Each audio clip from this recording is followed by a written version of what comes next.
आयुर्वेद में अग्नि, digestive fire या पाचकाग्नि को बहुत महत्व दिया गया है।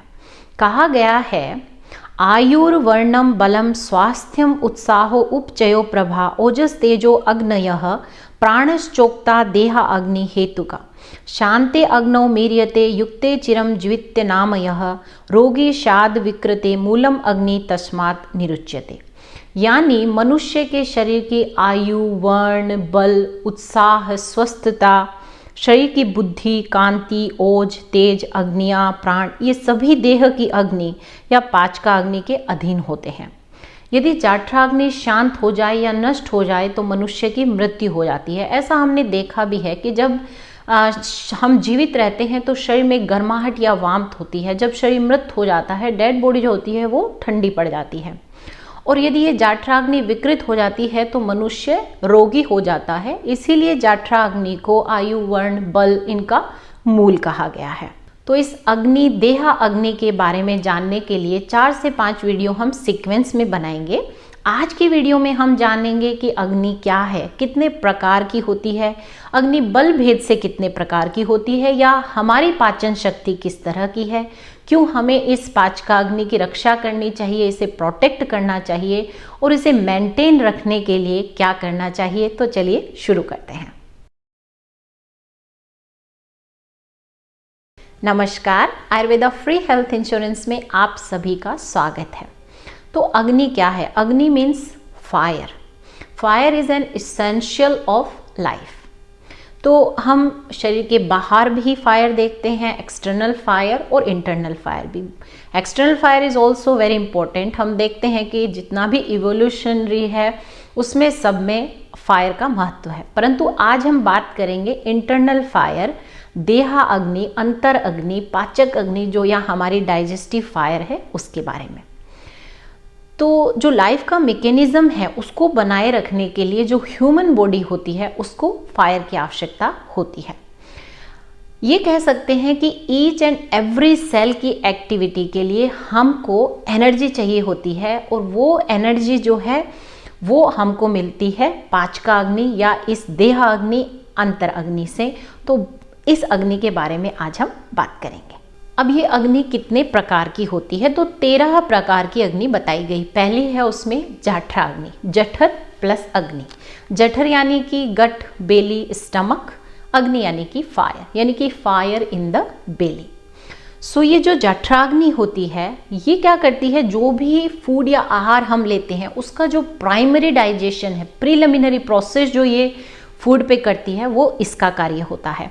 और इस जठराग्नि के कार्य के बिना हमारी जो ह्यूमन बॉडी है वो किसी भी न्यूट्रिशन को यूटिलाइज नहीं कर सकती, ना वो एब्जॉर्ब हो सकता है, ना एसिमिलेशन हो सकता है। अब इसका स्थान कहाँ कहा गया है? पक्व आमाशयो हो मध्यम, यानी कि पक्वाशय और आमाशय के मध्य में मिलती है, यानी कि जो स्टमक और स्मॉल इंटेस्टाइन है वो ड्यूडिनम है, वो इसका स्थान होता है। क्या करती है? 4 प्रकार के जो फूड हैं, अशित यानी कि चूवेबल, खादित यानी कि स्वेलोएबल, पीत यानी कि ड्रिंकेबल, लीड यानी कि लीकेबल। सो ऐसे जो भी फूड हैं उनके प्राइमरी डाइजेशन का ये कार्य करती है, और ये इंडिपेंडेंटली कार्य करती है। और प्राइमरी प्रोसेस जो है फिजियोलॉजिकल मेटाबॉलिज्म, डाइजेशन का जो प्राइमरी प्रोसेस है वो इसके द्वारा होता है। इसे मैक्रोफायर कहा गया है। दूसरी है भूत अग्नि। ये 5 होती हैं, 5 भूत अग्नि बताई गई हैं। हमारा जो शरीर है, जो पूरा ब्रह्मांड है, ये 5 महाभूतों से निर्मित है। जो 5 एलिमेंट हैं, आकाश, वायु, अग्नि, जल और पृथ्वी, इनकी सभी की जो अपनी अपनी अग्नि है उसे भूताग्नि कहा गया है। तो ये क्या करती है, जैसे हमारे शरीर के जो बॉडी कंपोनेंट्स हैं, एग्जाम्पल के तौर पे जैसे अस्थि है, बोन या जो हड्डी है, उसमें पार्थिव अंश यानी कि जो अर्थ एलिमेंट है वो अधिक होता है। तो उसके लिए, उस अंश को पाचित करने के लिए हमें पार्थिव अग्नि या भौम्य अग्नि की आवश्यकता होती है। 7 धातु अग्नि कही गई हैं। तो आयुर्वेद में जो 7 धातु, रस, रक्त, मांस, मेद, अस्थि, मज्जा, शुक्र कहे गए हैं, उनकी सब धातुओं की अपनी अपनी अग्नि है। रस धातु रसाग्नि, रक्त धातु रक्ताग्नि।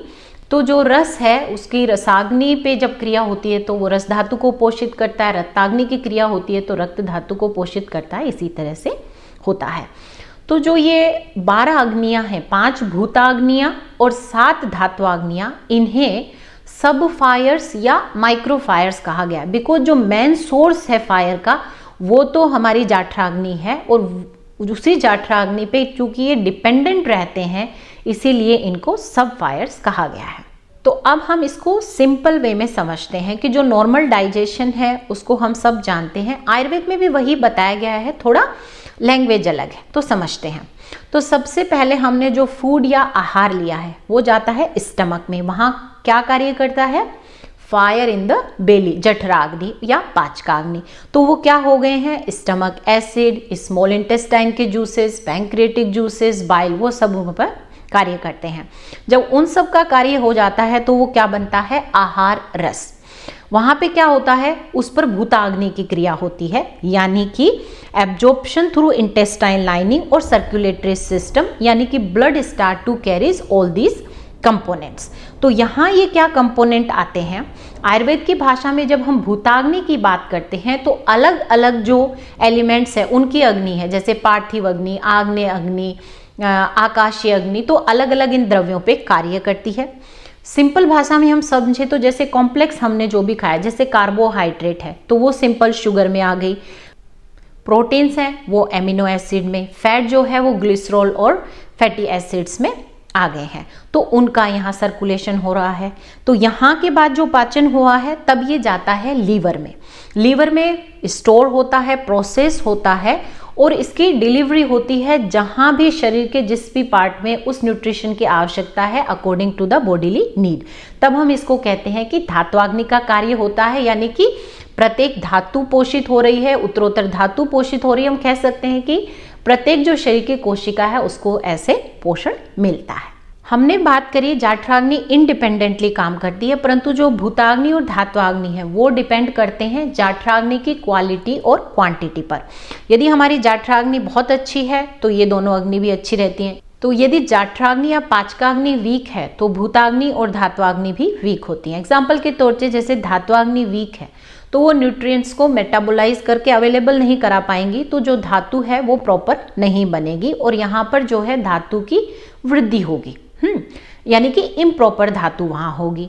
यदि जठराग्नि बहुत हाइपर है, बहुत तीक्ष्ण है, तो भूताग्नि और धात्वाग्नि भी तीक्ष्ण होंगे, तो उसकी वजह से वो क्या करेंगी? खुद ही जो शरीर की धातु उनको पचाना शुरू कर देती हैं, जिसकी वजह से धातु क्षय होता है। और आयुर्वेद में ये दोनों ही कंडीशंस जो हैं पैथोलॉजिकल कही गई हैं, और इनकी वजह से जो हमारा शरीर होता है वो बहुत सारे हेल्थ इश्यूज के लिए ससेप्टेबल हो जाता है। इनके बारे में हम डिटेल में नेक्स्ट वीडियो में बात करेंगे। अब जानते हैं कि बल भेद से अग्नि कितने प्रकार की होती है, या हमारी पाचन शक्ति कैसी है, या हम किस श्रेणी में आते हैं। तो अग्नि बल भेद से 4 प्रकार की होती है। पहली है तीक्ष्ण अग्नि। इसके लिए कहा गया है सर्व अपचार सह, यानी कि गुरु आहार हो, मात्रा में अधिक हो, विषम हो, विरुद्ध हो, कैसा भी आहार हो, सब कुछ पचा लेती है। तो कुछ लोगों के लिए हम नहीं बोलते कि बहुत ही भुक्कड़ है, जो मिलता है उसी को ही खा लेते हैं और आसानी से पच भी जाता है और दोबारा उनको तुरंत भूख लग जाती है। तो ये पित्त प्रधान होती है और यहाँ पे जो अग्नि का स्थान है वो पित्त से आक्रांत होता है। इसके विपरीत होती है मंद अग्नि। मंद अग्नि में क्या होता है कि एक बार अगर भोजन कर लिया उसके बाद दोबारा खाने की इच्छा ही नहीं होती है, पचता भी बहुत देर से है, और ये कफ प्रधान होती है। इसमें जो अग्नि का स्थान होता है वो कफ से आक्रांत होता है। उसके बाद आती है विषम अग्नि। विषम अग्नि मतलब कभी बहुत अच्छी है, कभी बहुत खराब है। तो ये वात प्रधान होती है और जो अग्नि का स्थान है वो वात से आक्रांत होता है। तो ऐसे लोगों में क्या होता है, कभी तो खाना बहुत अच्छे से पच जाता है, कभी बिल्कुल नहीं पचता है, कभी बहुत अच्छी भूख लगती है, कभी बिल्कुल भी नहीं लगती है। इसके विपरीत है समा अग्नि, जो 4th अग्नि है। तो नाम से ही समझ आ रहा है सम अग्नि, जो कि उचित समय पे जो भूख भी लगती है, खाने को पचाती भी है, लाइक 7-8 घंटे के अंतराल पे आपको भूख लगती है, समय से खाना पच जाता है, उत्साह रहता है, हेल्दी फील करते हैं। लेकिन यदि हम गलत खान पान करते हैं, अनुचित आहार विहार, मिथ्या आहार विहार से ये अग्नि भी विकृत हो जाती है, तो इसे भी उचित आहार विहार से मेंटेन रखना चाहिए। अब जानते हैं कि इस अग्नि को प्रोटेक्ट करना क्यों आवश्यक है। तो देखिए, जीवन में हमारा कितना भी ऊंचा लक्ष्य क्यों ना हो, उस लक्ष्य तक पहुंचाने के लिए हमें शरीर या ह्यूमन बॉडी की आवश्यकता होती है। और इस शरीर के पोषण का जो प्रधान कारण है वो है अग्नि, राइट। तो हमारे होने का, हमारे जीवन, हमारे शरीर, हमारे मन, इंद्रियां, इन सब का मूल जो है वो अग्नि है। तो शरीर को स्वस्थ बनाए रखने के लिए हमें अग्नि को प्रोटेक्ट करना आवश्यक है। सारे रोगों से बचाए रखने के लिए हमें अग्नि को प्रोटेक्ट करना आवश्यक है। अब जानते हैं इस जठराग्नि, पाचकाग्नि, अंतर अग्नि या डाइजेस्टिव फायर को मेंटेन या नॉर्मल रखने के लिए क्या करना चाहिए। तो पहला तो है तभी खाना खाइए जब आपको भूख लगती है। ओवरलोड मत खाइए। और जब आपका प्रीवियस भोजन जो आपने खाया है वो पच गया है तभी आप दूसरा मील लीजिए। हमेशा फ्रेश, क्लीन और वेल कुक्ड फूड खाइए। लंच को हमेशा अपना मेन मील रखिए, यानी कि आपको ज़्यादा से ज़्यादा जो भी भोजन की क्वांटिटी लेनी है आप उसी समय लीजिए, क्योंकि उसके बाद डाइजेशन के लिए हमें लंबा समय मिलता है।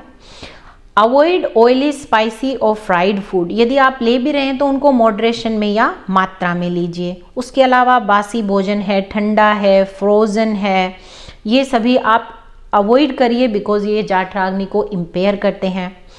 उसके अलावा मान लो कभी हम कहीं गए भी हैं, बहुत हैवी या गुरु भोजन कर लिया है, कुछ फ्राइड फूड जो नहीं खाना चाहिए वो हमने खाया है, तो उसका सबसे बेस्ट जो हम कर सकते हैं, नेक्स्ट मील आप स्किप कर दीजिए। बिकॉज आयुर्वेद में कहा गया है लंघन जो है वो बेस्ट प्रैक्टिस है आपकी अग्नि को मेंटेन रखने के लिए। आज के वीडियो में हमने बात करी कि जो अंतर अग्नि या जो डाइजेस्टिव फायर है उसकी क्या इंपॉर्टेंस है, यानी कि शरीर की एवरी सेल की एक्टिविटी के लिए हमारी डाइजेस्टिव फायर का नॉर्मल होना बहुत आवश्यक है।